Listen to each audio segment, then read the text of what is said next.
เริ่มจัดสวนปลูกผักใหม่อีกแล้วเด้อทุกคนเฮาก็คิดว่าเฮาโชคดีได้ทุกคนได้อยู่ในเขตประเทศไทยประเทศลาวเพราะว่าอย่างประเทศเฮามันอุดมสมบูรณ์และสามารถปลูกผักได้ตลอดปีเลยทุกคนสงสัยบ่ว่าสาวแว่นคือมันแท้ที่จริงสาวแว่นก็มีไอดอลเป็นของตัวเองเด้อนั่นก็คือแม่แหม่มที่อยู่ญี่ปุ่นนะทุกคนเบิ่งคลิปแม่แหม่มตั้งแต่ตอนอยู่ไทยตอนอยู่ไทยบ่ได้เฮ็ดสวนก็เบิ่งแต่คลิปแม่แหม่มตั้งแต่ตอนแม่แหม่มบ่ทันมีบ้านเป็นของตัวเองแล้วก็ยังปลูกผักอยู่ที่คนอื่นอยู่แม่แหม่มต้องขนน้ำจากบ้านนะทุกคนไปฮดสวนผักแล้วก็ฤดูหนาวนะแม่แหม่มต้องเก็บต้นไม้เข้าไปอยู่ในบ้านแล้วผักที่แม่แหม่มปลูกก็งามทุกชนิดเลยแล้วแม่แหม่มก็เฮ็ดกินเก่งอีกงานบ้านงานเฮือนดูแลลูกดูแลสามีนี่ดีทุกอย่างแม่แหม่มบอกว่าอยู่ญี่ปุ่นปลูกผักได้แต่6 เดือนและบางเทื่อน่ะก็มีพายุเข้าก็เลยคิดว่าโอ้อยู่ประเทศไทยประเทศลาวนี่โชคดีที่สุดแล้วส่วนประเทศอื่นๆอีกก็บ่ฮู้ว่ามันเป็นจังไดคือกันตอนอยู่ไทยนะทุกคนไปเบิ่งแม่แหม่มนี่มีความสุขขนาดแล้วก็ตอนนั้นก็ไปเบิ่งบ่าวน็อตบ่าวนิวอีหยังที่แบบเฮ็ดเกี่ยวกับเกษตรได้เบิ่งแล้วมันก็มีความสุขแล้วก็ได้ไอเดียในการเฮ็ดนั่นเฮ็ดนี่นำแล้วแว่นก็มักเบิ่งสะใภ้เกาหลีซอ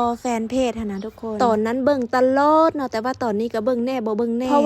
ว่าตอนนี้บ่ค่อยมีเวลาเบิ่งส่วนหลายเบิดมือเบิดเวรจะใช้ในการเฮ็ดเวียกเฮ็ดงานขนาดเวลาสิไปเที่ยวนี่ยังบ่ค่อยมีแต่ว่าโดนๆก็ไปอยู่เนาะเทื่อนึงแต่ก่อนมีคนบอกว่าอยู่บ้านนอกจักสิเฮ็ดหยังบ่มีหยังให้เฮ็ดแต่สำหรับเฮานี่คิดว่าเวียกงานนี่มีทุกบ่อนเลยแว่นลองคิดเด้อเวลาแว่นไปเป็นลูกจ้างแว่นเฮ็ดเวียกมื้อละ8 ถึง 10 ชั่วโมงแล้วก็เฮ็ดด้วยความตั้งใจแต่ถ้าเฮาลองคิดกลับกันเฮาลองมาเฮ็ดเวียกให้ตัวเองมื้อละ8 ชั่วโมงเฮ็ดหยังก็ได้เนาะที่เฮาถนัดที่เฮาอยากเฮ็ดและก็เฮ็ดคือตอนเฮาเป็นลูกจ้างหั่นแหละเนาะเฮ็ดทุกมื้อขี้ค้านก็ต้องเฮ็ดบ่อยากตื่นก็ต้องฝืนตื่นเฮ็ดแรกๆอาจจะบ่ได้เงินดอกทุกคนเฮ็ดแบบนี้ไปประมาณ 1-3 เดือนมันต้องมีหยังเปลี่ยนแปลงแน่นอนแต่ว่าการที่เฮาเป็นนายตัวเองมันจะรับความเสี่ยงทั้งเบิดเลยแล้วก็มีความคิดหลายก่อนตอนเป็นลูกจ้างบอกเลยว่ามันดีคนละแบบอยู่ที่ทุกคนมักแบบถ้าเป็นลูกจ้างมันก็ดีบ่ว่าเวลาเฮ็ดเวียกก็เฮ็ดเวลาพักก็คือพักเลยถ้าเป็นนายตัวเองนี่บ่มีมื้อพักเด้แต่ว่าอยากหยุดเวลาใดเฮาก็กำหนดเองแล้วก็เป็นนายตัวเองก็บ่มีเงินเดือนอีกแต่ตอนที่เฮาเป็นลูกจ้างนี่โอ้ยท่าแต่เงินเดือนเพราะว่าตอนนั้นนี่มีภาระหลายทั้งครอบครัวทั้งหนี้ทั้งสินอย่างหลายๆอย่างสิออกจากเวียก็ออกบ่ได้จักสิเอาเงินใส่มาใส่นี่แล้วก็อยากลงทุนนั่นลงทุนนี่ก็บ่มีเงินมาลงทุนจักสิเอาเงินมาแต่ใส่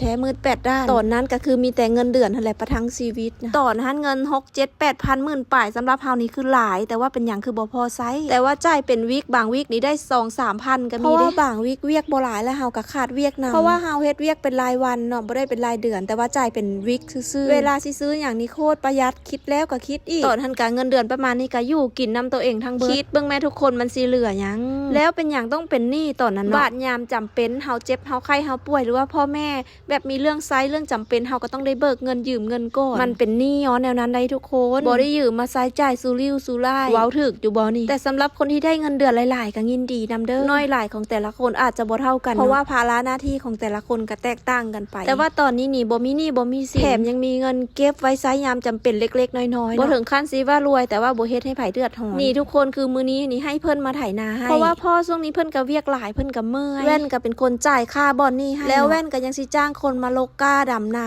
อีกแล้วตอนคนเกี่ยวข้าวก็มาจ้างคนเกี่ยวข้าวให้เพราะว่าเฮาบ่ได้มาเฮ็ดนาซอยพ่อแม่เฮาก็เลยต้องซอยเป็นเงินเอาสำหรับไผที่บอกว่าไซแต่พ่อแม่เฮ็ดเวียกบ่ไซผัวก็อยากบอกว่าบ่ได้บังคับไผให้เฮ็ดหยังสิ่งที่เพิ่นเฮ็ดนะเพิ่นเฮ็ดเองบางอย่างเฮาอยากจ้างคนอื่นเฮ็ดให้นะเพิ่นก็บ่อยากให้จ้างเพิ่นบอกว่าเก็บเงินไว้ซะอันใดเฮ็ดเองได้ก็เฮ็ดเองลูกเอ้ยว่าซั่นก็แม่นอยู่เนาะว่าเฮ็ดเองได้แต่ว่าเฮาก็อยากลดผ่อนความเมื่อยล้าของพ่อแม่เท่านั้นเองอยากให้เพิ่นได้พักแน่อยากให้เพิ่นได้กินของดีๆเวลาเอาเงินให้นี่ก็บอกว่าอยากกินหยังก็ซื้อแต่ว่าบ่ซื้อได้ทุกคนเอาเก็บไว้ซื้ออย่างอื่นเฮาก็เลยต้องซื้อนั่นซื้อนี่มาให้กินเอาเวลาเฮาซื้อนั่นซื้อนี่มาให้หลายนะก็จมแต่ว่าถามว่าเอาบ่เอาบอกว่าประหยัดเงินเด้อซื้อหยังมาหลายแต่ก็เข้าใจอะเนาะเพิ่นก็จมเฮาด้วยความเป็นห่วงแล้วเวลามานานี่ก็ได้นั่นได้นี่ติดมือกับเมื่อตลอดพวกพักพวกอย่างนี้บางเทื่อพ่อแม่เราก็กินบ่ไหวคือกันมื้อนี้สามีกับน้องเชอบ่ได้มานานำเนาะทุกคนเฮาก็ขี่รถจักรมาเองก็ได้พักแล้วก็ป้ายบัดนี้ฟ้าวกลับบ้านเมื่อหาลูกหาสามี